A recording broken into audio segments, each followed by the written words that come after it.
parameter air itu, mengapa ada parameter kimia, fisika, gitu ya, biologi, itu semua ditekankan untuk sumber air tertentu. Ya, apakah sesuai atau tidak di tugas 1 kalian secara umum tadi saya lihat sudah bagus ya. Hanya ada mengenai referensi ya.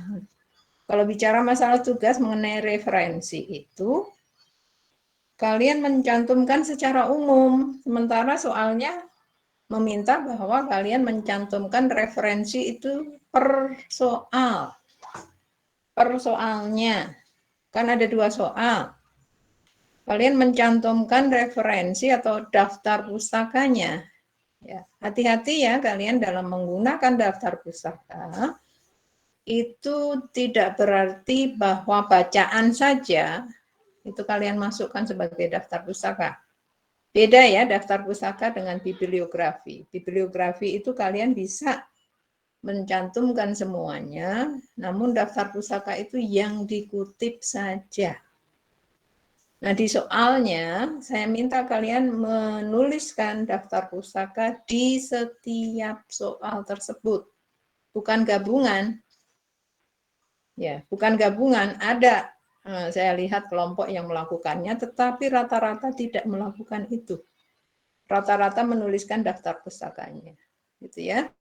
Jadi ini menjadi perhatian kita khususnya karena nanti kalian juga belajar bagaimana menggunakan daftar pustaka, kemudian akan menggunakan juga apa yang disebut dengan cek plagiarisme, cek plagiatnya, gitu ya. Jadi untuk tugas 1, kalau soalnya meminta masing-masing soal tersebut menggunakan daftar pustaka, tuliskan masing-masing. Sehingga saya akan mengecek apakah kalian sekedar copy paste gitu ya. Atau kalian memang mencari dengan cara membuat parafrase dulu ya, menggunakan kata-kata sendiri, bukan sekedar copy paste ya. Kalau copy paste itu namanya plagiat. Gitu ya. Sehingga untuk tugas 1 menjadi catatan bahwa hati-hati dengan plagiat. Ya, itu semua nanti menjadi dasar karena kalian akan sampai ke kelas 4 dan menggunakan cek plagiarisme ya. Cek plagiat itu karena begitu kalian nanti plagiat apa yang terjadi? Kalau kalian melakukan plagiat apa yang terjadi? Ada pengetahuan umum yang kalian tahu?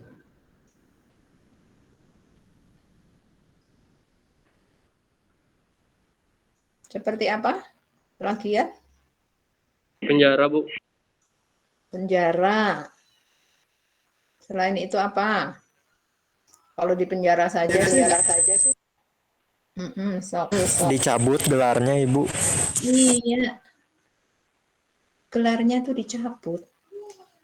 Ya, jadi maksud saya memberikan tugas itu sekalian mengingatkan nanti percuma loh kalian studi 4 tahun begitu ya.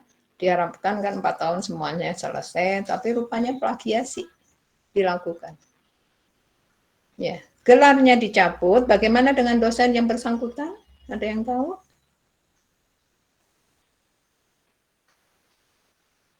Dosen yang mengajarnya juga akan kena sanksi. Ya, sehingga dari awal sudah saya berikan tugas itu, sengaja di tiap soal saya berikan referensi, gitu ya. Saya minta kalian mencantumkan referensi dalam rangka itu. Gitu ya. Bisa diterima semuanya? Kita akan mulai. Materi kali ini kita akan menyelesaikan materi mengenai karakteristik air. Ya. Sambil review nih, ya, review untuk materinya ini sambil saya atur supaya WA-nya tertutup, nggak mengganggu. Kemudian saya bisa mendengarkan suara kalian. Ya. Saya siapkan PowerPoint juga untuk mencatat yang berkontribusi hari ini, utilitas 1 tanggal 13 gitu ya. Ya. Kita selesaikan parameter untuk bisa mengetahui karakteristik dari air ya. Jadi kalau kita akan melangkah gitu ya, kita akan melangkah ke bahasan alkalinitas, asiditas gitu ya. Parameter yang sudah kita pelajari paling tidak ada 3 buah. Apa saja itu? Di materi sebelumnya. Ada 3 buah yang kita pelajari bersama mengenai karakteristik air. Iya, Naufal, silahkan Naufal. Ya Bu, berdasarkan yang kemarin udah dipelajari, ada 3, yaitu ada total dissolved solid, lalu ada total suspend solid, sama sitable solid Bu. Itu yang solidnya ya. Oke, Ya, dari yang solidnya itu. Naufal untuk solid begitu. Yang lainnya? Dika, Dika dulu atau siapa tadi?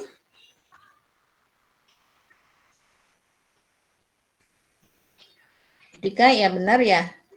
Ada 1 orang sebelumnya tadi saya lihat malah hilang ya. Atau Naufal tadi ya. Ya, Dika silahkan. Oke, baik. Terima kasih Bu. Aku izin nambahin. Mungkin yang pertama udah ada mengenai padatan yang disebutkan oleh Noval tadi. Lalu yang kedua ada kesadahan. Dan yang ketiga ada oksigen terlarut. Cukup Ibu. Nah, oke ya. Jadi 3 parameter yang telah kita pelajari mengenai padatan. Tadi Noval menjelaskan padatan, ya, ada padatan terlarut, padatan tersuspensi, dan padatan terendapkan. Parameter selain padatan, ya, ada parameter kesadahan. Ya. Parameter kesadahan nanti yang ada karbonat hardness, non karbonat hardness, gitu kan ya. Sehingga parameter yang ketiga adalah parameter oksigen terlarut. Ya. Semua parameter itu akan dicek untuk kelayakan dari air. Bahkan nanti ada yang disebut kesetimbangan ion gitu ya. Bukan hanya senyawa-senyawa pengotor yang perlu diperhatikan dalam air itu, tetapi sampai ke ionnya ya. Anion dan kation ya. Jadi kalau saya lanjutkan gitu ya.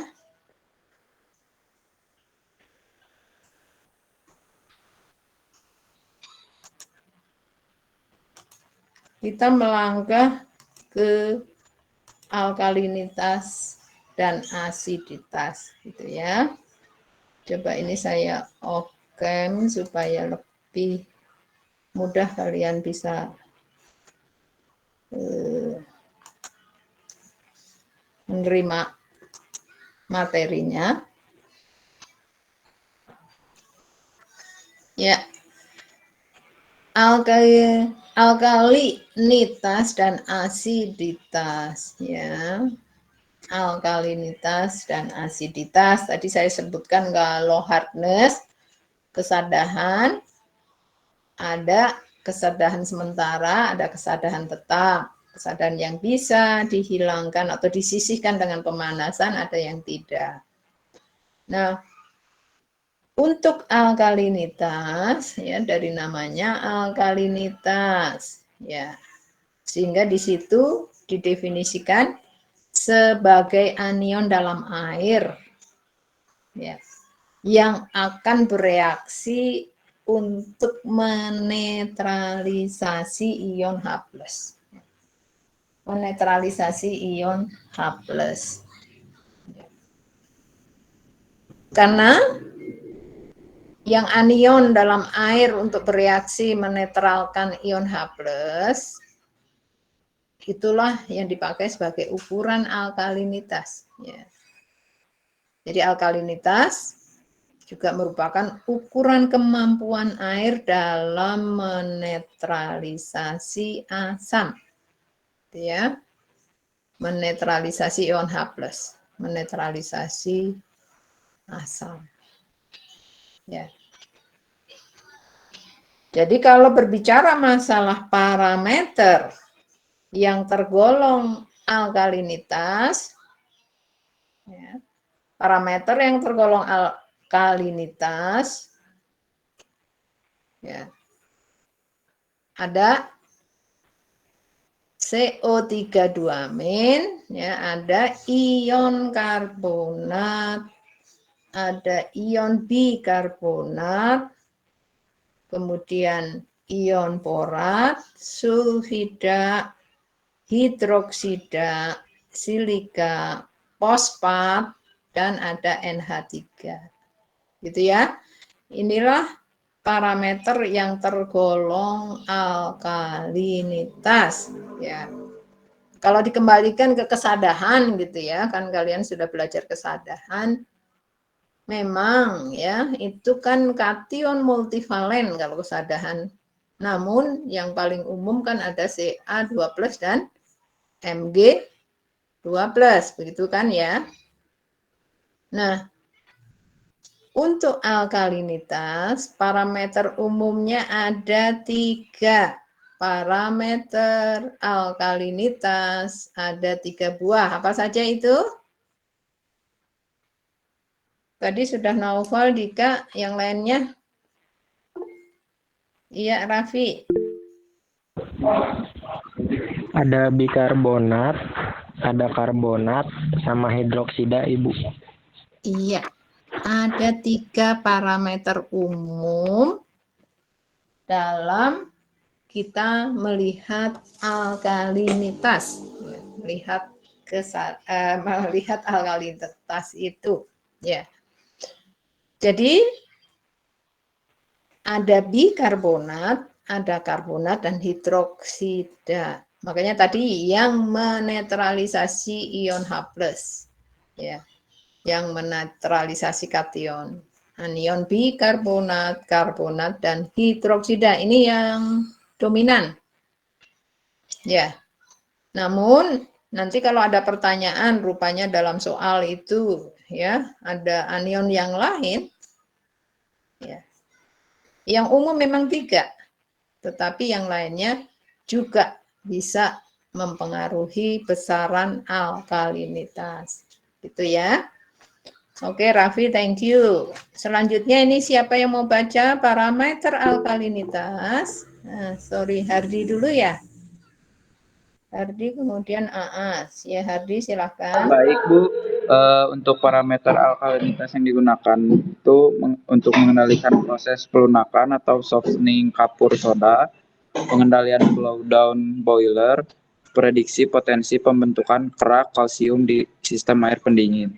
Oke, thank you ya. Ada 3 macam. Ya. Katakan pelunakan atau softening kapur soda. Kalian sudah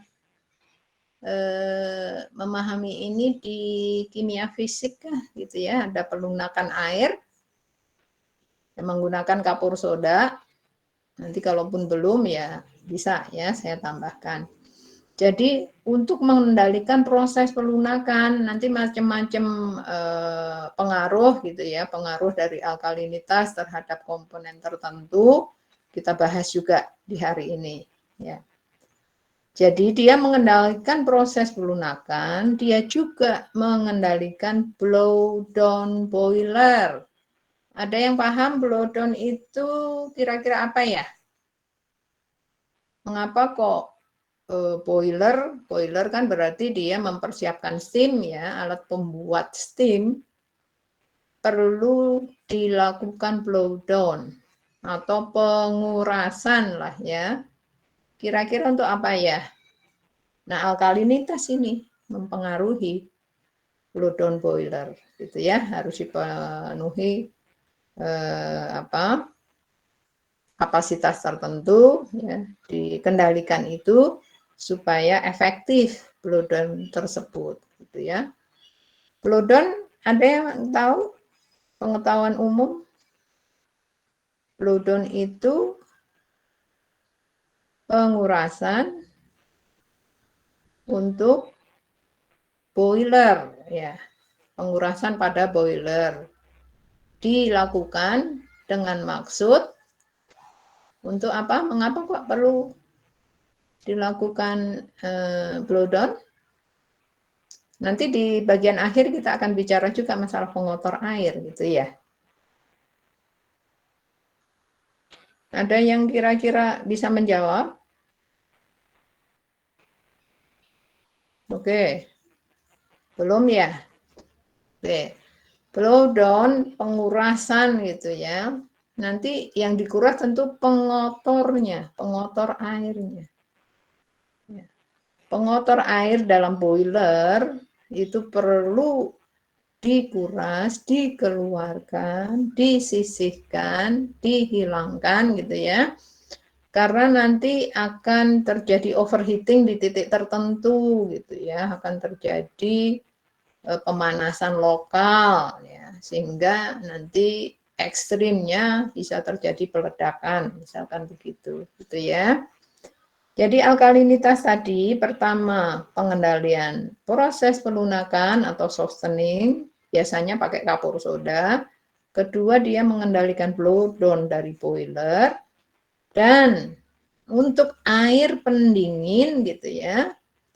Untuk air pendingin dia bisa memprediksi potensi terbentuknya kerak.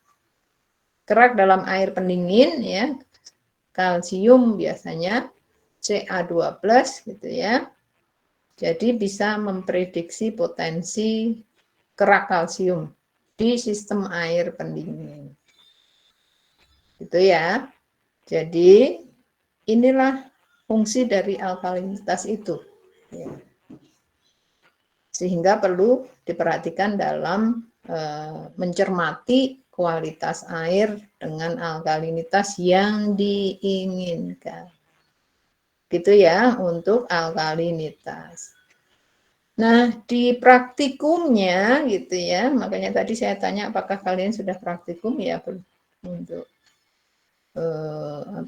pelunakan ataupun alkalinitas ini.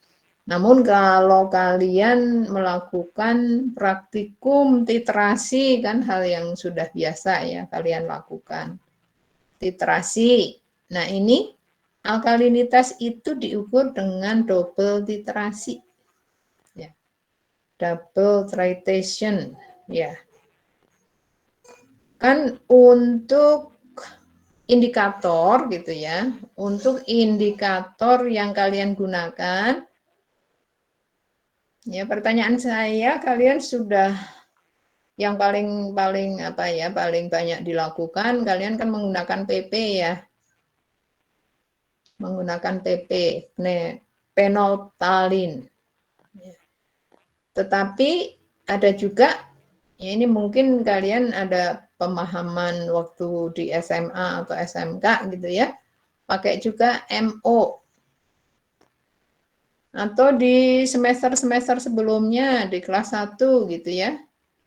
Kalian sudah pernah menggunakan MO juga sebagai indikator? Belum Ya. Bu, baru PP. PP ya. Oke, PP memang yang umum. Nggak apa-apa ya. Sebenarnya sih pemakaian indikator kan untuk mengetahui titik akhir titrasi. Ya, TAT-nya kan, titik akhir titrasi itu pendekatan sama dengan titik akhir ya ekivalen. Jadi endpoint-nya gitu kan. Ya. Jadi kalau alkalinitas diukur secara titrasi double, titrasi 2 tahap, karena memang yang pertama kali titrasi menggunakan PP itu untuk memperoleh endpoint PP itu pada pH 8,3. pH 8,3. Ya. Nah, untuk memperoleh pH 8,3 itu kan dilakukan titrasi menggunakan PP. Nanti kegunaannya untuk mengukur ya, OH- hidroksida dan setengah dari anion karbonat atau CO3 2 negatif. Nah, makanya pengukuran menggunakan PP, indikator PP dalam alkalinitas ini disebut dengan P-alkalinitas. P-alkalinitas. Setelah dilakukan titrasi dengan PP, dilanjutkan dengan metil orange. Ya. Penambahan asam sampai dengan tercapai endpoint-nya metil orange atau pH 4,4. Ya. pH 4,4. Nah, sehingga untuk titrasi sampai ke endpoint-nya MO itu untuk mengukur keseluruhan OH negatif, CO2 CO3 2 negatif dan juga anion bikarbonat. Tadi kan ya, ada OH negatif, CO3 2 negatif, HCO3 negatif. Itu merupakan parameter umum dari apa? Tadi yang dibaca oleh siapa ya tadi ya yang baca ya? Dika kah? Karbonat, Bu. Oleh Raffi, Bu, tadi. Raffi ya, sama Raffi ya. Ya, ini merupakan parameter apa? Raffi, kembali ke Raffi tadi. Parameter umum, Bu. Iya, Mustika. Kata Raffi, parameter umum. Parameter umum apa, Mustika? Parameter umum alkalinitas, Bu. Nah, parameter umum alkalinitas dominan ya, parameter dominannya. Jadi harus diukur sampai diperoleh anion hidroksida karbonat dan bikarbonat. Makanya mengapa menggunakan PP dan MO. Jadi penambahan ilmu kalian kalau menggunakan PP. Ya, menggunakan PP berarti suasananya basah atau asam tuh kalau pakai PP. Basah ya. Sehingga diperlukan indikator asam. Ya, indikator asam yaitu MO itu untuk memperoleh pH 4,4. Nanti kalau ada sedikit gesernya gitu ya dengan diagram ini namanya pH gitu kan, ada pergeseran sedikit ya tidak menjadi masalah. Gitu ya. Jadi pada saat kalian mengukur alkalinitas perlu mengukur P alkalinity juga M alkalinity. Kalian mengukur P alkalinitas sampai pH 8,3 dan mengukur M alkalinitas sampai pH 4,4. Itulah yang disebut dengan alkalinitas. Ya, jumlah anion untuk menetralkan H+ gitu ya, atau konsentrasi lah yang lebih umum untuk menetralkan H+. Ya. Jadi perlu hidroksida, karbonat, bikarbonat. Gitu ya. Nah, kalau berbicara masalah, saya kembalikan ke masalah kesadahan gitu ya. Kesadahan. Kalau yang nanti bisa dipanaskan, diendapkan dengan pemanasan, kan kesadahan sementara gitu kan. Itu kan bikarbonat kan ya. Ada bikarbonat sehingga nanti bikarbonat itu pengaruhnya bukan hanya ke kesadahan tetapi juga alkalinitas. gitu ya. Karbonat itu kan kesadaran tetap gitu ya. Itu juga pengaruhnya ke alkalinitas. Ya. Begitu pula hidroksida. Ya. Jadi inilah yang disebut dengan alkalinitas. Nanti kita lihat pengaruhnya apakah terhadap kelarutan gitu ya, terhadap suhu ataupun alkalinitasnya itu ya. Nah, kalau ada istilah alkalinitas tadi kita menetralkan ion H+ gitu ya. Sekarang asiditas. Ya. Asiditas kebalikan dari alkalinitas. Karena asiditas itu justru disebabkan oleh kehadiran ion H+, ya, mineral asid, ya. Bukan hanya ion H+, tetapi juga gas CO2. Ya. Jadi alkalinitas ini butuh parameter untuk menetralkan H+. Sekarang ini asiditas itu karena adanya H+. Dan CO2 ya. Jadi pengetahuan umum ya yang kalian ketahui gitu ya. Ada yang disebut dengan hujan asam gitu kan ya. Hujan asam, mengapa disebut hujan asam? Karena ada apa di situ? Pengetahuan umum. Ya. Kan hujan asam sehingga nanti menjadi korosif gitu ya kalau sudah mengenai metal dan seterusnya kan dihindari ya seharusnya itu, tetapi polusi akan menyebabkan terjadinya hujan asam. Ya. Hubungannya dengan asiditas ini apa? Hujan asam, dia mengandung di udara sana mengotor. Naas gimana? Jadi udaranya itu mengandung apa tingkat keasaman yang tinggi. Keasamannya itu disebabkan oleh apa? Dari bacaan kita ini asiditas gitu. Oh, Di jadi udara sana ada apa? kelebihan ion H+. Dan karbon monoksida itu CO aja. CO2 ya, Oh, kan iya, karbon dioksida, polusi. Bu.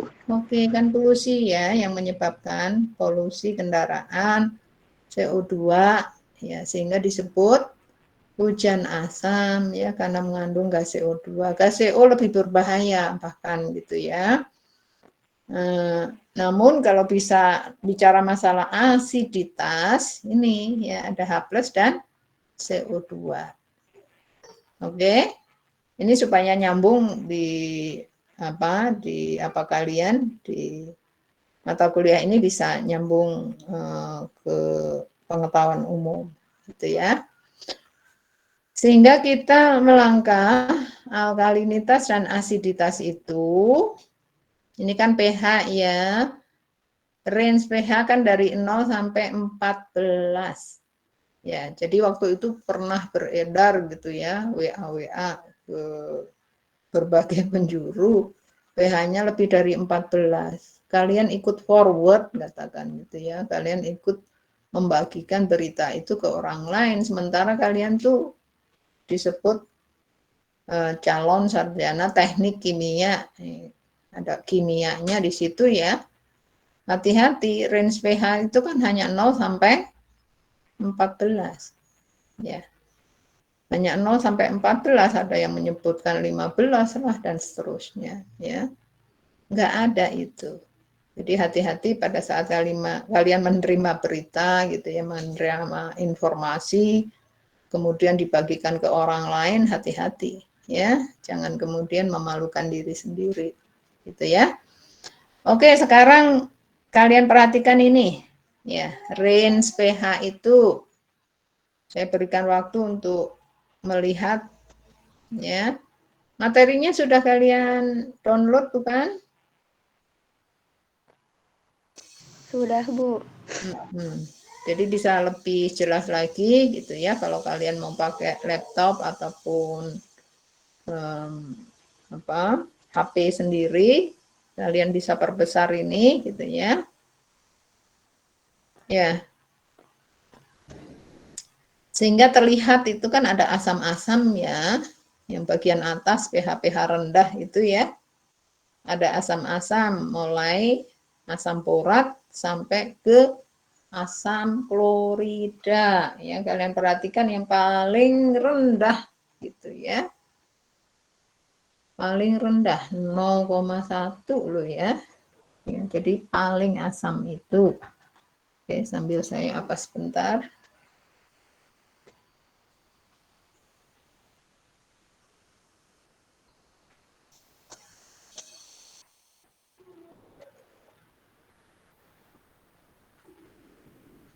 Ya, jadi pH asam-asam itu ya, hidroklorik acid 3,6% HCl itu sudah 0,1 ya. Kalau kandungan HCl-nya 0,036% gitu ya, dia pH-nya 2. Ya, jadi asam klorida ya, sampai asam asetat sampai ke asam borat gitu kan ya. Jadi kalau kita perhatikan gitu ya, ini ada susu gitu ya. pH-nya tuh antara 6,3 sampai 6,6. Jadi kalau ada orang tertentu gitu ya, tidak tahan susu, mungkin tidak tahan laktosanya gitu ya, tetapi pH-nya pun ya lebih rendah dari pH 7. Ya. Jadi kalau air ini ya, air murni gitu ya, chemically pure itu pH-nya 7. Jadi ini pH netral itu pH air. Nah, kalau pH dari air laut ya sudah lebih dari 8 gitu ya. 8,3. Ya. Termasuk sampai kalau kalian perhatikan gitu ya, ini saya kecilkan sedikit rasanya nggak menjadi masalah ya. Nah, nih pH 14 itu 5,6% KOH atau 4%-nya dari NaOH. Ya, jadi kalian sekaligus di sini bisa melihat ya dari kebasaan ya, apakah KOH atau NaOH ya kalau mau dipakai untuk menambahkan alkalinitas ya. Karena 0,056% KOH itu pH-nya bisa 12. Gitu ya. Termasuk tadi kalau kita bicara parameter alkalinitas ada NH3 gitu ya, ada amonia nih, amonia solution 11,1, 11,6. Gitu ya untuk pH ya, range pH yang diperlukan. Oke. Jadi kembali ya bahwa range ini yang perlu diperhatikan pada saat kita berbicara masalah alkalinitas dan asiditas. Ya. Berikutnya kalian perhatikan diagram ini. Ya, diagram ini kalian perhatikan. Ya, tadi yang kita bahas ada P endpoint, M endpoint gitu kan ya. pH 8,3, ini pH 4,3, tadi kan saya sebutkan ada 4,4 gitu ya. Di penelitian ini didapatkan pH 4,3 gitu ya. Jadi kalau kita mentitrasi sampai endpoint dari penolphthalin ya PP itu untuk mengukur ion OH minus setengah karbonat yaitu yang disebut dengan P alkalinity. Ya. Namun kalau sudah sampai ke gitu ya M alkalinity, ya methyl orange alkalinity, kan ini ya M endpoint-nya itu sampai 4,3 sudah terukur hidroksida gitu ya, karbonat dan bikarbonatnya. Nah, kurva ini pun gitu ya, kan ada range pH-nya ini. pH 0 sampai 14. Semakin ke kanan tentu semakin basa, semakin ke kiri semakin asam. Nah, misalkan di air itu gitu ya, di air tersebut mengandung ion hidrogen gitu ya. Ion hidrogen sampai 5000 ppm gitu ya. 5000 ppm itu pH-nya T1 loh ya. Gitu ya. Jadi kurva ini bisa dipakai untuk melihat ion H+, ion OH- gitu ya. Ion karbonat, bikarbonat. Ya. Ini bisa multifungsi. Ya.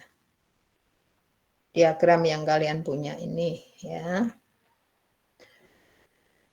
Sehingga berikutnya kalau kita sudah berbicara masalah alkalinitas, kemudian asiditas yang harus diperhatikan sebagai parameter ya, untuk karakteristik air,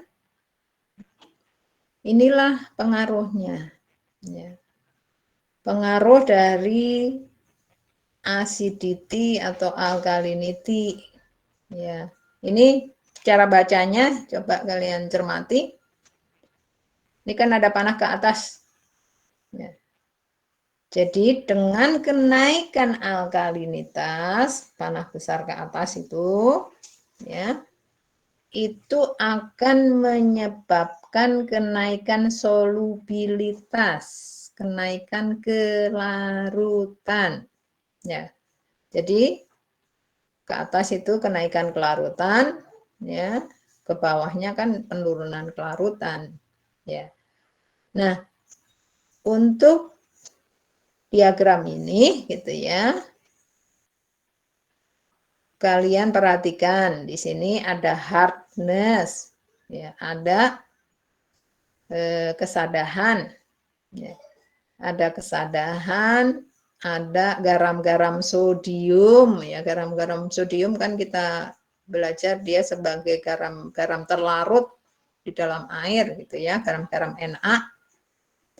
Ada silika dan ada Fe dan Mn gitu ya. Fe, Mn kita sudah bahas di minggu lalu ya.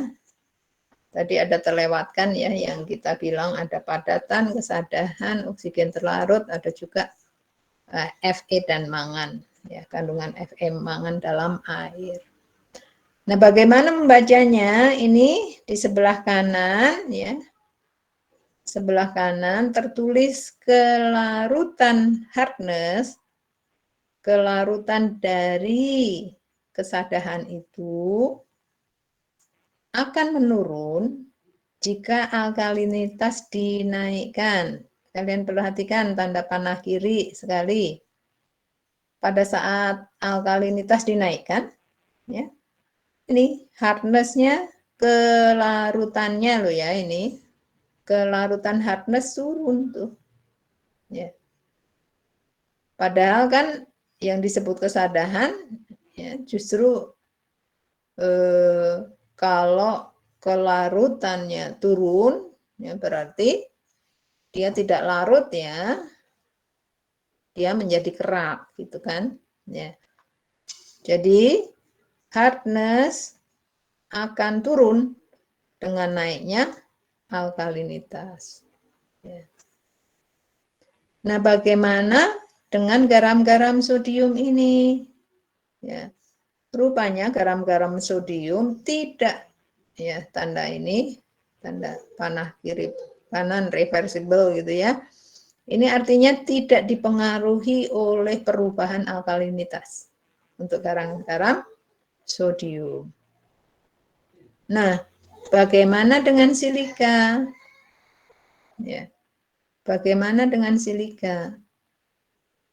Kalau alkalinitasnya dinaikkan, silika ikut naik. Sementara ya, pengetahuan umum ya, yang disebut kerak silika itu lebih keras dari keraknya kalsium, magnesium gitu ya. Itu kalsium, magnesium kan sudah cukup keras juga ya dia ya. Silika akan lebih keras lagi. Ya. Jadi ini harus dihindari juga di sistem boiler nanti. Ya. Jadi kenaikan alkalinitas menaikkan ya, kelarutan dari silika ini. Ya. Nah, sebaliknya sama dengan hardness tadi. Fe dan Mn jika alkalinitinya naik, dia akan menjadi turun. Ya. Tetapi ingat ya, ini kelarutannya. Ya. Jadi pengaruh alkalinitas. Ya. Mengapa ini disebutkan alkalinitas, asiditas? Ini kan ya ada asiditas, alkalinitas. Tapi yang ditekankan adalah alkalinitasnya, karena asiditas itu merupakan kebalikan dari alkalinitas, gitu ya, untuk memudahkan pemahaman. Jadi inilah pengaruh alkalinitas terhadap kelarutan dari hardness, silika, Fe dan Mn. Oke. Ini dipahami saja ya, tidak perlu dihafalkan. Ya. Nah, kalau kita melihat pengaruh alkalinitas terhadap kelarutan masing-masing komponen ini kan pengotor dalam air ya, pengotor dalam air. Sekarang kita lihat pengaruh suhu. Ya. Pengaruh suhu, ini melengkapi ya, melengkapi pemahaman pengaruh suhu. Ya, dengan dinaikkannya suhu, gitu ya, kelarutan hardness akan turun kecuali, gitu ya, CaMg sulfat. Ya. CaMg sulfat. CaMg sulfat, sulfat klorida nitrat, gitu kan ya, kesadahan ya non karbonat itu dia akan turun ya. Hati-hati ya ini ya, kecuali CaMg sulfat. Pada saat suhu dinaikkan, kelarutan hardness-nya turun. Gantian ya tadi kalau silika itu sama ya, dengan adanya alkalinitas kelarutannya turun, rupanya suhu itu tidak berpengaruh ke silika. Ya, tidak berpengaruh ke FeMn. Ya, makanya pemanasan itu tidak untuk menghilangkan silika atau FeMn ini. Ya. Sekarang gantian, suhu itu mempengaruhi kelarutan garam-garam Na, garam-garam sodium. Ya. Begitu ya. Ini untuk melengkapi pemahaman pengaruh alkalinitas terhadap kelarutan hardness garam-garam sodium, silika, Fe dan Mn. Semuanya ini kan kita perhatikan ya sebagai parameter pengotor air, gitu ya. Oke. Sehingga berikutnya ya, kalau kita bicara masalah pengaruh suhu terhadap alkalinitas ya. Pengaruh suhu ya terhadap kelarutan gitu ya. Tadi bukan pengaruh suhu terhadap alkalinitas, pengaruh alkalinitas terhadap kelarutan dari pengotor air ya. Saya bilang pengotor air ini, dan sekarang pengaruh suhu terhadap pengotor air itu. Ya. Dan di sini ya, coba kalian perhatikan juga di sini untuk hardness kecuali CaNG sulfat akan menurun jika suhu dinaikkan. Ya. Sehingga lebih mudah terbentuk kerak. Coba biar nggak mengantuk, kalian jawab saya ini. Suhu dinaikkan itu ya, increasing temperature, suhu naik, kelarutan kesadahan menjadi turun. Suhu naik, kelarutan kesadahan turun, kok terbentuk kerak ya? Coba kalian renungkan. Suhu dinaikkan, kelarutannya turun kan? Kelarutan turun berarti apa? Kalian bayangkan kelarutannya turun. Jadi dia tidak melarut gitu loh ya.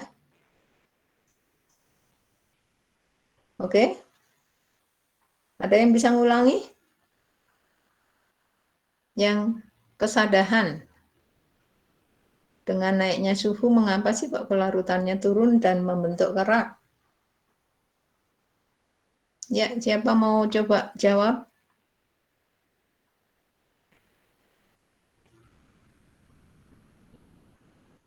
Ya. Kok nggak ada yang berkomentar? Mustika. Di belakangnya ada Dika. Mustika gimana Mustika? Mau coba Bu. Jadi temperaturnya kan dinaikkan. Jadi Tolong sebentar Mustika, yang lainnya boleh off mic-nya ya.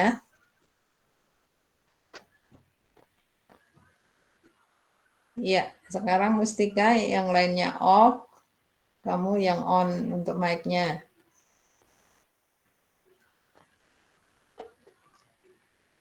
Halo Bu, udah jelas? Iya, jelas sekarang. Jadi pada saat suhunya dinaikkan, kelarutan hardness-nya itu akan turun. Nah, karena kelarutannya turun, jadi dia tidak melarut gitu Bu. Makanya akan mudah terbentuk kerak. Begitu Bu. Itu Mustika ya. Dika tadi di belakangnya gimana Dika?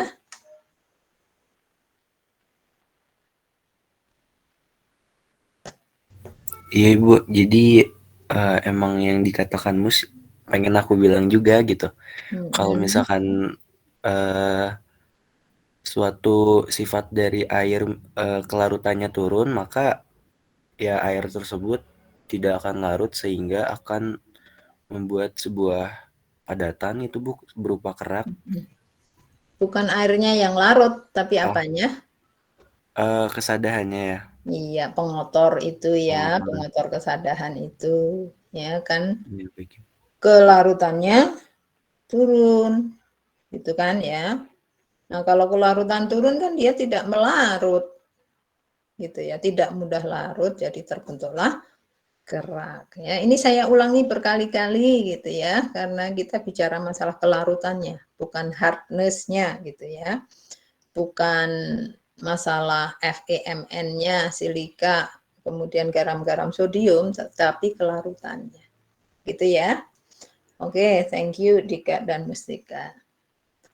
Kita lanjutkan konversi satuan ya. Jadi kan bahasan kita itu tinggal pengotor air tetapi diselipkan konversi satuan gitu kan ya.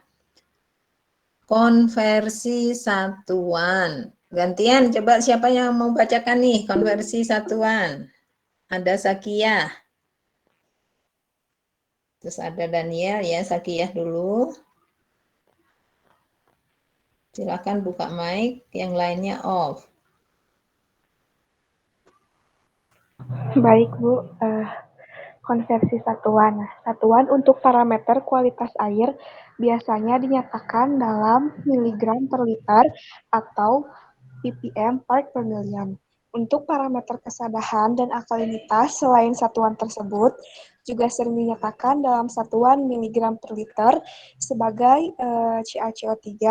Konsentrasi senyawa A dapat dinyatakan sebagai konsentrasi ekivalen dari senyawa B dengan rumus gram per liter A dikali gram per ekivalen B dibagi gram per ekivalen A akan sama dengan gram per liter dari A dinyatakan sebagai B. Iya, terima kasih ya. Zakiah tadi ya menyatakan bahwa satuan ya untuk parameter kualitas air gitu ya dinyatakan dalam miligram per liter atau ppm. Nah, untuk parameter kesadahan dan alkalinitas, dua macam ya. Untuk parameter kesadahan dan alkalinitas, sering juga dinyatakan dalam miligram per liter, tetapi ini saya tuliskan miring ya. Dalam miligram per liter, tetapi sebagai CaCO3. Kan tadi pengotornya bukan hanya kesadahan gitu ya, tetapi bisa dinyatakan dalam miligram per liter sebagai CaCO3. Oke, 3 parameter utama dari alkalinitas tadi apa? Ya. Miligram per liter, Ibu, atau ppm? Ada 3 parameter utama yang menyatakan alkalinitas. Kan ini untuk bukan hanya hardness, bukan hanya kesadahan, tetapi juga alkalinitas. Yang barusan kita bahas tadi, parameter umum alkalinitas. Bikarbonat dan hidroksida. Gantian siapa? Sorry. Suara siapa itu? Ya, yang raise hand. Ini langsung ya tanpa raise hand tadi siapa? Ya, silakan. Saya ingin ini loh, konversinya bukan hanya untuk kesadahan tetapi alkalinitas, karena parameter utama alkalinitas tadi adalah 3 buah. Tadi siapa yang nyambung suara mahasiswi? Zakiah sama Iva. Iva, tolong yang lainnya off dulu. Gimana Iva? Parameternya itu bikarbonat, karbonat sama hidroksida bukan? Oke, ya, ada karbonat, bikarbonat, hidroksida. Nah, semuanya itu supaya bisa dihitung perlu konversi, gitu ya, yang ingin saya bawa ke sini. Mengapa satuan miligram per liter, gitu ya? Tadi Zakiah bilang, ya dalam ppm atau miligram per liter, tetapi ini sebagai CaCO3, sehingga kalaupun ada OH minus pun, gitu ya, ada hidroksida, itu penyataannya dalam miligram per liter CaCO3. Nah, sehingga ini contohnya gitu ya, gram per liter senyawa A untuk bisa dikonversikan sebagai gram per liter A sebagai B gitu ya. A sebagai B dikalikan gram per ekivalen B dibagi gram per ekivalen A. Ya. Untuk bisa memudahkan penggunaan rumus ini ada contohnya. Kalian coret-coret ya. Contohnya, nyatakan dalam konsentrasi ekivalen CaCO3 untuk senyawa NaCl. Ya. Ini senyawa NaCl ya. Tadi kan senyawa sodium itu kan juga sebagai pengotor dalam air. NaCl itu sebanyak 117 mg per liter. Ya, 117 mg per liter. Masukkan ke rumus di atas. Masukkan ke rumus di atas. Itu 117 mg per liter, ini kan gram per liter A-nya ya. B-nya apa? B-nya CaCO3 ini. Ya. Jadi kalikanlah faktor konversi ini. Ya. Kalikanlah faktor konversi ini. Gram per ekivalen CaCO3. Ya. Gram per ekivalen. Ya, ingat ya, ekivalensi CaCO3 kan 2.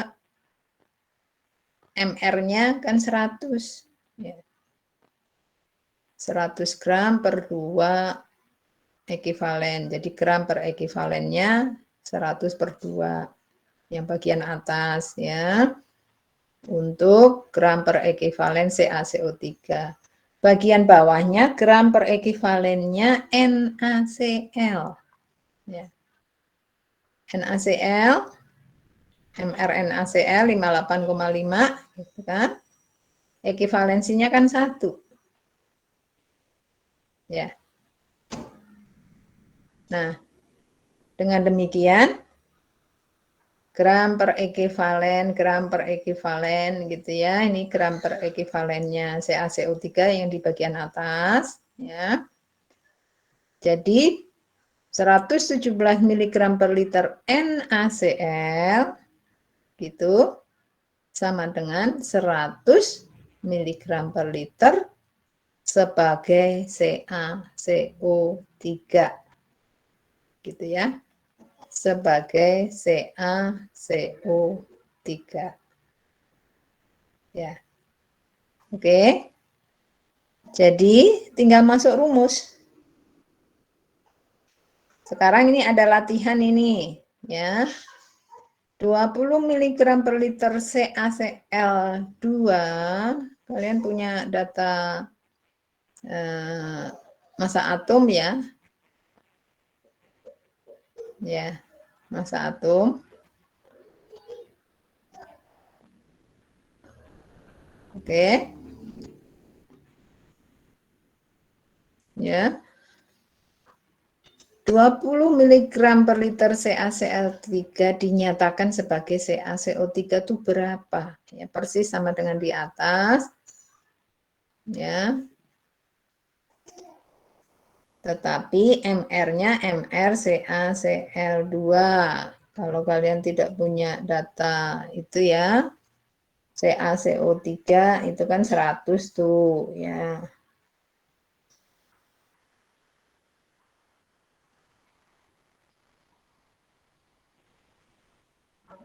Ya. Berarti Ca kan 40 ya. Ca 40. Cl berapa? 35,5 ya.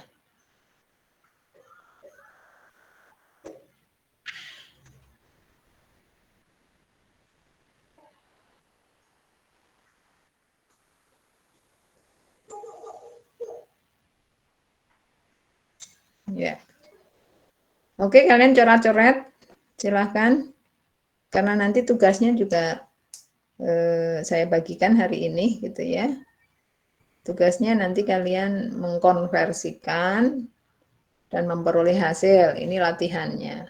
Ya, kalau NaCl 117 mg per liter bisa dinyatakan sebagai 100 mg NaCl sebagai CaCO3.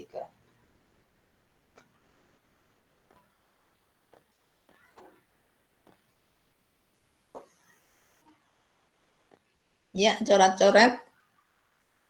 Masukkan rumus 20 mg per liter CaCl2 akan sama dengan sekian miligram per liter sebagai CaCO3. Nanti yang sudah mendapatkan duluan bisa resen.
Oke, ada yang sudah mengkonversikan, sudah menghitung?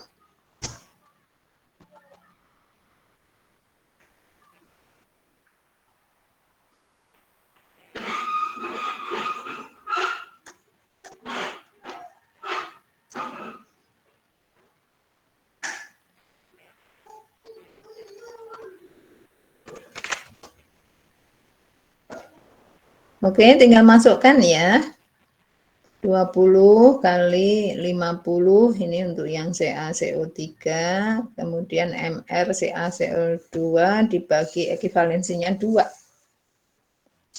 Ca itu 40, Cl itu 35,5. Itu ya, 35,5 kali 2.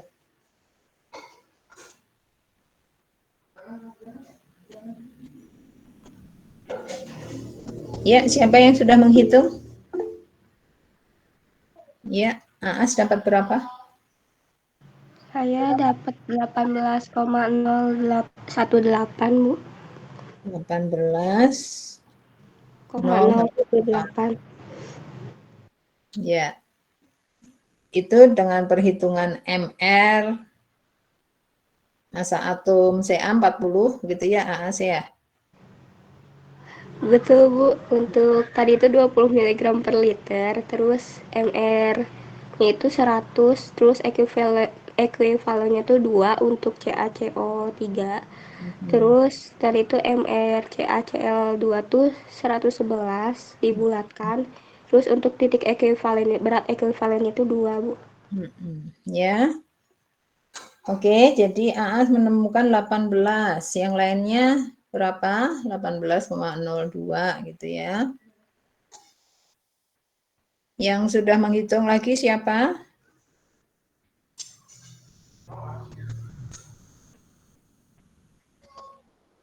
Oke, nggak ada, cuman Aas yang menulis, mencoret-coret. Sama Ibu, 18,018.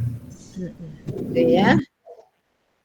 Jadi tergantung dari MR dan ekivalensi senyawa itu sendiri. Di bawahnya ya untuk mengkonversikan. Oke, berarti kalian ya itu tadi Dika barusan ya. Berarti kalian sudah bisa mengkonversikan. Ya. Karena tugas berikutnya nanti kalian mengkonversikan. Nah, berikutnya ini ada sih memang disediakan tabel konversi gitu ya. Konversi ppm CaCO3 ya untuk ini kan ke common substances ya. Jadi kalau kita bilang di pengotor air gitu ya. Ini senyawa-senyawa pengotor air yang biasa ada gitu ya. Baik itu kalsium bikarbonat, kalsium karbonat, kalsium klorida gitu ya. Hidroksida atau kalsium oksida. Di atas ada aluminium ya, aluminium sulfat anhidrat, aluminium sulfat hidrat, aluminium hidroksida, kemudian alumina atau ada juga sodium aluminat ya, barium sulfat gitu ya. Tadi maksud saya alumina itu sama dengan aluminium ya. Oksida Al ya. 2O3. Ini kan molekular weight-nya gitu ya. MR-nya ada. Tadi ya CaCl2 itu kan MR-nya 111 gitu kan ya. Sehingga ekivalen weight ya, berat ekivalen itu kan dibagi dengan ekivalensinya dapat ya.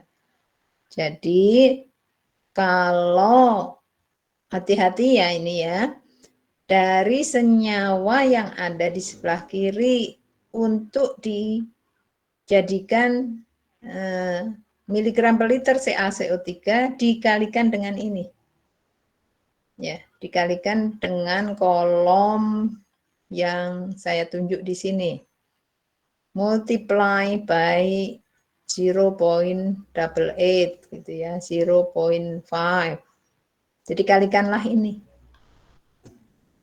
Jadi kalau dibalik ya, CaCO3-nya yang ekivalen terhadap ini, ya, terhadap senyawa-senyawa yang ada, ini dibagi gitu ya, di 1 dibagi gitu ya, jadi multiply by, ini kebalikannya lah gitu ya. Ini kalau kita lihat ekivalensinya terhadap senyawa-senyawa yang umum ada gitu ya. Sementara ada juga untuk anion. Anion pun gitu ya. Sorry, saya bilang anion. Kation ya, positif ion lah ya. Kation pun bisa dikonversikan. Jadi kalau tadi kita mengkonversikan CaCl2 sebagai CaCO3 itu kan senyawa ya. Ion pun gitu ya bisa dikonversikan karena nanti dalam air bukan hanya mengandung senyawa pengotor gitu ya, pengotor air, tetapi ada juga kation dan anion yang harus kita hitung gitu ya, harus kita hitung sebagai kesetimbangan kation dan anionnya seperti apa. Itu untuk berikutnya. Oke. Jadi ini tabel konversi, tapi saya tidak menyarankan kalian pakai ini, langsung hitung saja secara perhitungan biasa gitu ya. Nah, inilah tugasnya nanti gitu ya. Kalian tinggal mengkonversikan gampang ya. Tetapi ada ini, ada tambahannya gitu ya. Ada tambahannya bahwa kalian disuruh menghitung carbonate hardness, non-carbonate hardness, total hardness-nya gitu ya. Oke, siapa mau bacakan soal ini ya? Kita tidak hitung saat ini, tetapi saya berikan sebagai tugas. Ya, biar nggak mengantuk, gantian kalian yang baca ini. Ya, siapa open mic?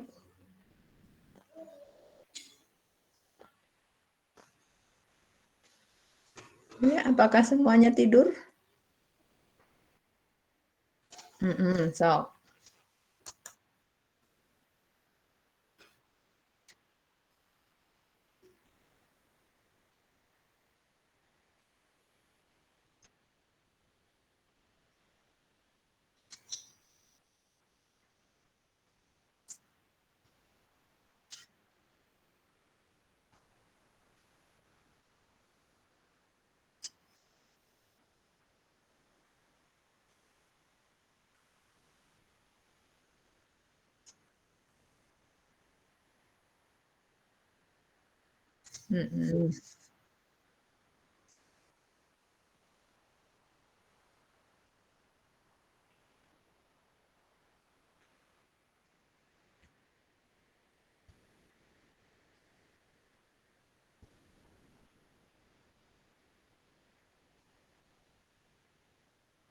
Oke, jadi ada 3 pertanyaan ya Helmi ya. 3 pertanyaan. Yang pertanyaan 1 tuh nanti kalian lihat ya carbonate hardness itu apa saja. Non-carbonate hardness itu apa saja, sesuaikan dengan ini. Kan kandungan ya, kandungan senyawa-senyawa ini dalam air kan diketahui ya. Tapi yang ditanya itu carbonate hardness, non-carbonate hardness dan total hardness-nya. Nanti berarti penambahan karbonat dan non-karbonat. Nah, apakah termasuk air sada? Kalian punya kan range-nya ya, bahkan WHO kan menyarankan bahwa 500 mg per liter itu masih bisa ya sebagai air minum gitu. Oke, ini sebagai tugas, nanti ada satu soal lagi yang lain. Saya akan lanjutkan ya. Ini AR-nya sudah diketahui. Jadi nanti kalian tinggal menghitung. Gitu ya. Namun jangan kalian menghitung sekarang ya, karena saya akan menjelaskan nanti kalian malah ketinggalan di bab ini gitu ya, di bahasan kita. Kita melangkah ke kesetimbangan ion. Nah, kesetimbangan ion. Ya tadi saya katakan bahwa parameter air gitu ya, ada padatan, ada kesadahan, ada oksigen terlarut, FeMN2+ itu juga ada. Kemudian diperhatikan juga alkalinitas, asiditas, rupanya ionnya pun gitu ya. Ionnya pun perlu diperhatikan. Ya. Ion baik itu kation ataupun anionnya. Karena dalam kesetimbangan ion ini jumlah ekivalen, ya hati-hati ya, jumlah ekivalen kation harus sama dengan jumlah ekivalen anion. Jadi nanti kita bicara masalah error gitu ya. Kesalahannya itu pada saat air dinyatakan layak dipakai, digunakan sebagai air industri, errornya itu harus kurang dari 10%. Errornya kurang dari 10%. Jadi ini contohnya ya. Di sini dicontoh diperlihatkan bahwa hasil analisis lab itu menunjukkan kandungan ion dalam air ya, ada kation dan ada anion. Masing-masing ada besarannya ya. Kationnya ya. Kation kesadahan yang dominan kan CaMg, tetapi ada juga garam Na gitu kan. Jadi Ca2+-nya ada 55 mg per liter. Ya, Mg2+-nya 18, Na+-nya 98. Ya, masing-masing dalam miligram per liter itu kationnya. Ya. Sekarang ada anionnya. Anionnya ada bikarbonat, sulfat, dan klorida.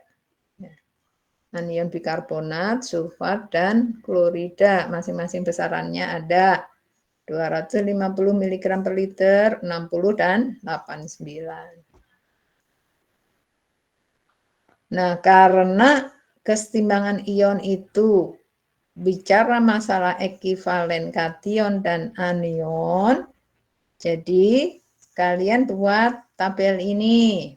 Ya, kationnya dituliskan. Ya, kation dituliskan sehingga konversinya seperti yang tadi. Ya. Tapi ini kita bicara masalah ion.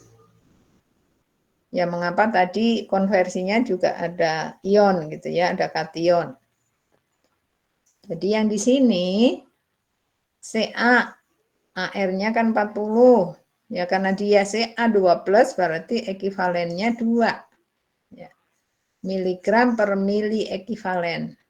Ya, karena ini dalam miligram per liter, jadi ini miligram per mili ekivalen 40/2 Ca itu. Mg-nya kan 24 tuh Mg atau 24,3. Ekivalensinya 2. Na itu kan AR-nya 23 gitu ya.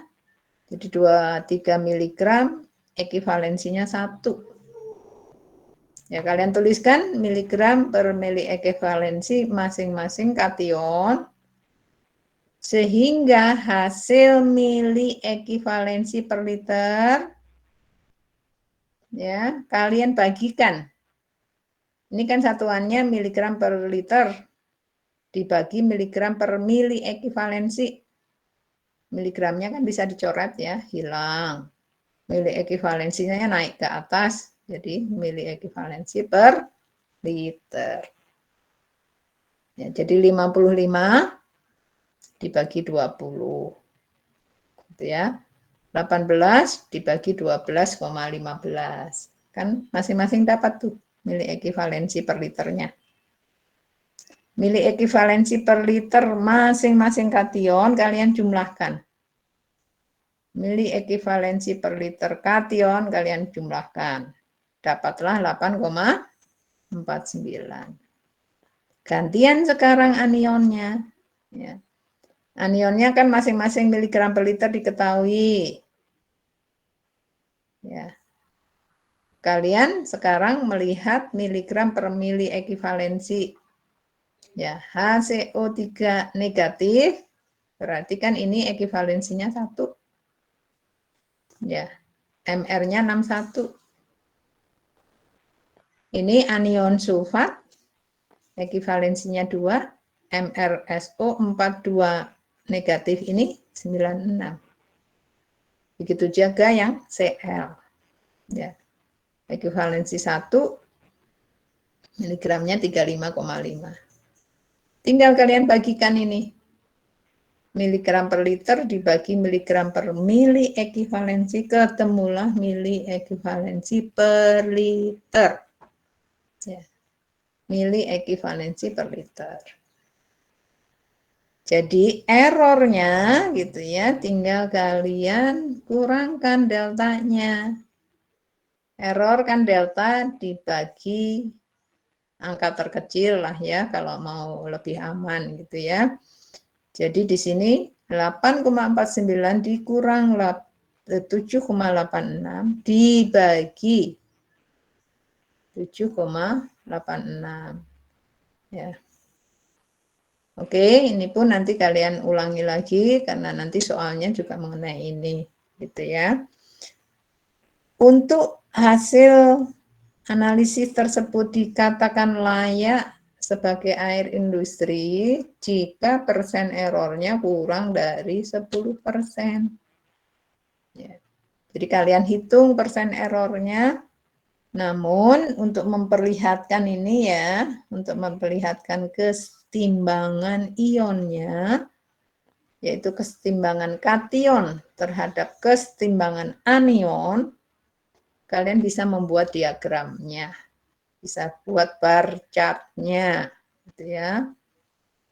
Ini ya, bisa Ca2+ kan 2,75. Kemudian Mg2+ kan 1,48, 2,75 tambahkan ya 1,48 jadi 4,23. Ada Na besarannya 4,26, tambahkan lagi. Gitu ya. Jadi ini memperlihatkan ini total kation yang atas, yang bawahnya total anion. Nah, kan ada selisih nih, gitu ya. Namun, air tersebut masih dinyatakan layak karena kurang dari 10% errornya. Ya, persen errornya kurang dari 10. Begitu ya. Sampai di sini ada pertanyaan dulu. Karena soal kedua, yang tugas ini, nanti menghitung kesetimbangan ion. Persis sih masih ya, tinggal kalian pakai sebagai latihan. Ada yang mau didiskusikan dulu? Cukup ya? Ini kalian coret-coret kembali lah nanti ya. Coret-coret kembali. Namun saya jelaskan bahwa ini loh perhitungannya. Biasanya kalian disuruh menghitung persen error, tetapi juga menunjukkannya dalam bar diagram. Ya, bar diagramnya. Ya, sehingga inilah soalnya nanti. Ya, soalnya. Ya. Soal ini ada air ya, analisis air. Parameter yang dicek nih, ada kation, ada anion. Masing-masing punya konsentrasi, gitu ya. Sehingga nanti kalian soalnya disuruh membuat cek apakah valid or not gitu ya. Kemudian dibuat bar diagramnya. Ya, Kevin ada angkat tangan, gimana Kevin?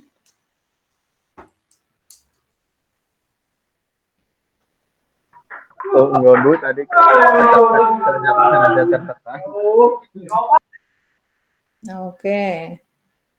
Nggak sengaja pencet ya. Oke, ya saya pikir perlu ditanyakan. Ya sudah, Kevin bacakan ini kalau gitu, yang lainnya off mic.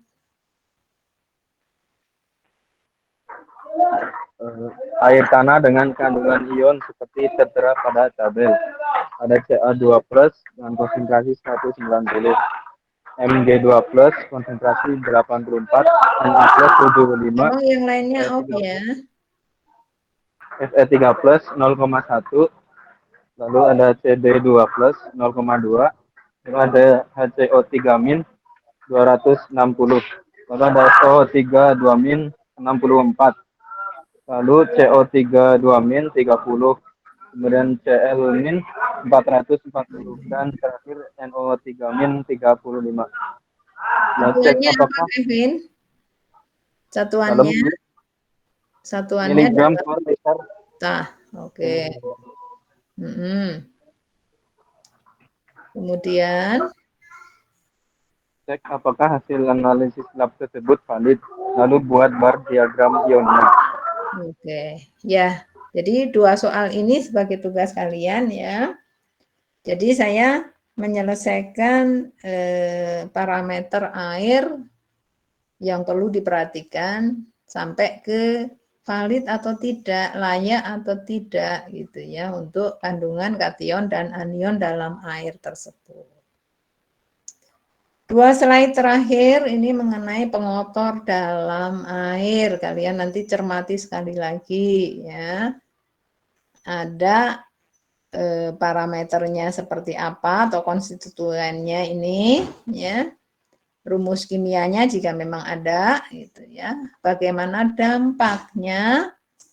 Kalau dampaknya ada, bagaimana pengolahannya? Ini yang mendahului pengolahan primer gitu ya. Pengolahan primer dan seterusnya kan kita akan bahas berikutnya. Jadi misalkan ada kekeruhan, dampaknya ya khususnya ya karena air keruh kan dia mengendap di perpipaan atau peralatan proses, ya tentu akan mengganggu proses. Nah, kekeruhan ingat ya kalau kita bicara masalah padatan itu kan dia padatan tersuspensi. Padatan tersuspensi bisa dilakukan pengolahan secara koagulasi, pengendapan, dan filtrasi. Ya. Koagulasi, sedimentasi, filtrasi untuk mengatasi kekeruhan. Bagaimana dengan warna? Ini khususnya industri tekstil misalkan gitu ya, yang menggunakan pewarna kain. Dia bisa membuat dampak busa gitu ya di boiler, mengganggu proses pada pengendapan ataupun pelunakan, ya, bahkan menimbulkan karat ya si warna ini, ya karena ada pewarna ya yang apa istilahnya pH-nya pH asam gitu kan ya. Sehingga pengolahannya secara koagulasi, filtrasi, klorinasi, ya, absorpsi karbon aktif yang biasa dipakai. Begitu juga yang lainnya ya, ada kesadahan, alkalinitas, asam mineral bebas, ya, ada free mineral acid gitu ya, asam mineral bebas, CO2, pH, sulfat, fluorida. Ya, dampaknya masing-masing kalian bisa lihat sehingga pengolahannya seperti apa. Ya. Termasuk misalkan pH saja ya. pH itu kalau rendah gitu ya atau justru kan ada range-nya ya waktu itu kita bahas tentang besi gitu ya, tentang besi kan korosi itu bisa terjadi di asam ataupun basa. Jadi nanti perlu netralisasi dengan asam atau basa. Ya, begitu juga untuk sulfat klorida dan ini ya ada nitrat, silika, besi, mangan, oksigen, H2S, ya, amonia, padatan terlarut, bahkan padatan tersuspensi. Kalau tadi secara umum tentang kekeruhan, ini penekanannya tentang padatannya itu. Ya. Masing-masing dampaknya ada, ya. Dampaknya ada,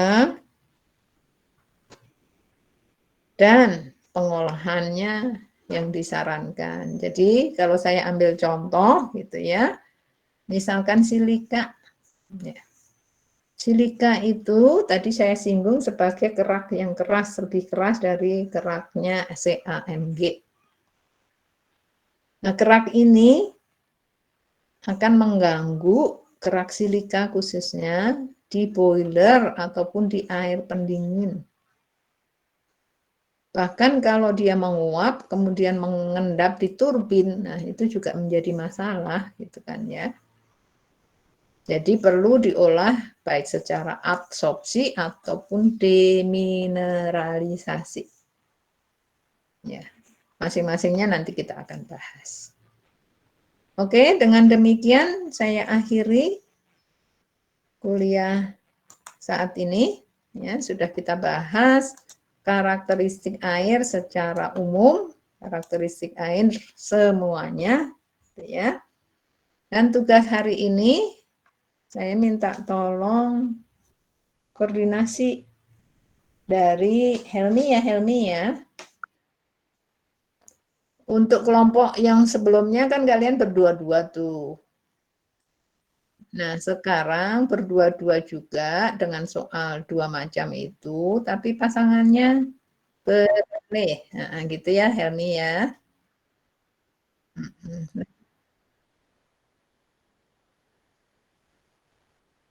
Tulis tangan nggak apa-apa ya kalian, makanya di apa di e-learning saya tuliskan doc aja gitu ya, pokoknya dokumen kalian boleh ya masuk, iya bisa. Gitu ya.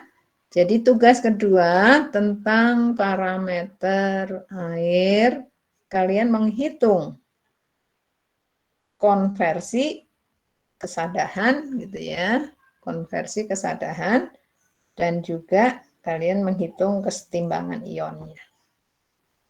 Oke, siapa mau merangkum hasil kuliah hari ini?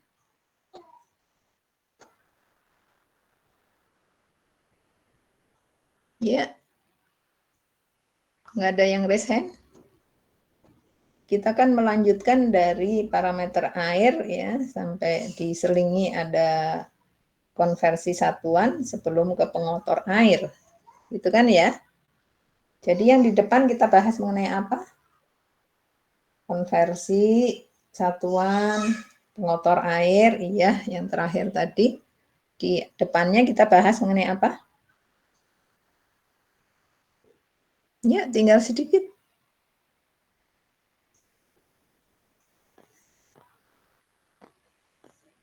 Oke. Nggak ada yang mau merangkum? Ya, Devani. Divani ya, bukan D ya. Iya, Bu.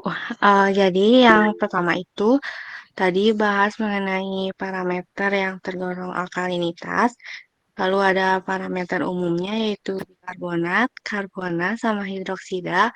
Lalu selanjutnya itu ada parameter alkalinitas yang digunakan untuk mengendalikan proses kelunakan, pengendalian blowdown boiler, lalu ada potensi pembentukan kerak kalsium.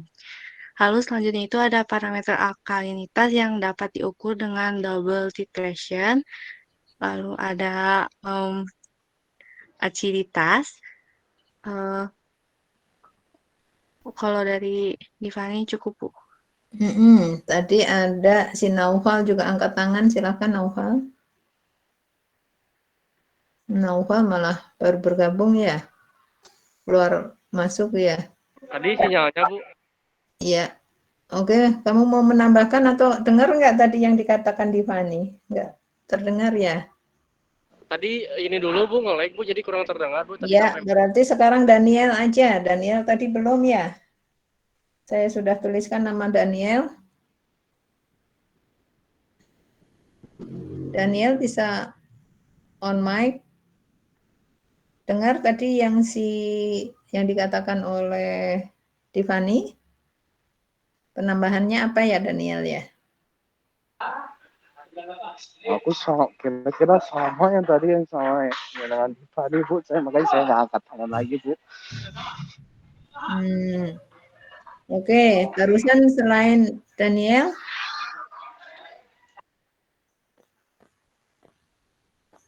oke. Atau Daniel mau lanjutkan apa sedikit yang perlu ditambahkan? Oke, kalau Daniel.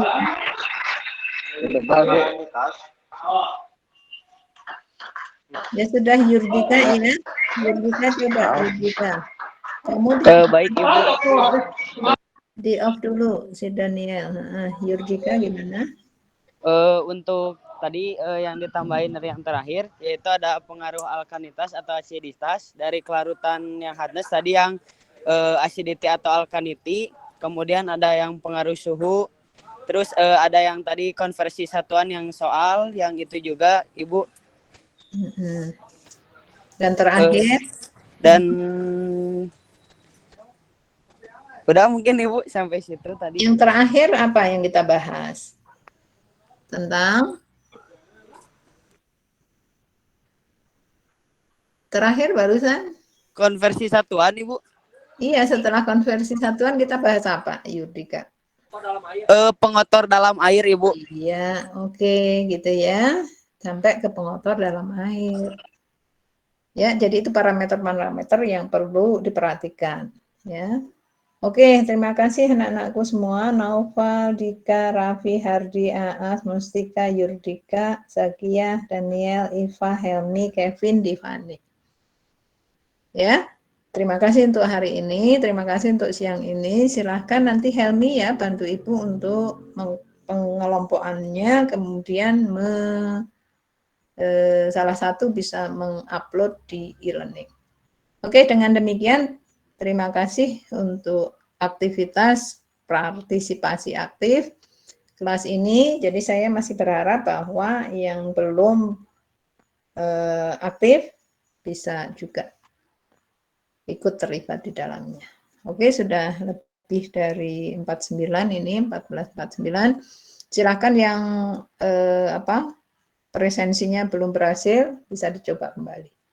Oke, demikian. Salam sehat, tetap semangat ya. Setelah jam saya siapa? Oke, berarti kalian bisa bisa melanjutkan untuk pembagian kelompok dan seterusnya.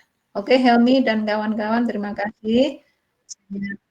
Izin ya. Selamat melanjutkan aktivitas kalian. Terima kasih, Bu. Sama-sama ya. Terima kasih Ibu. Spin sebentar ya.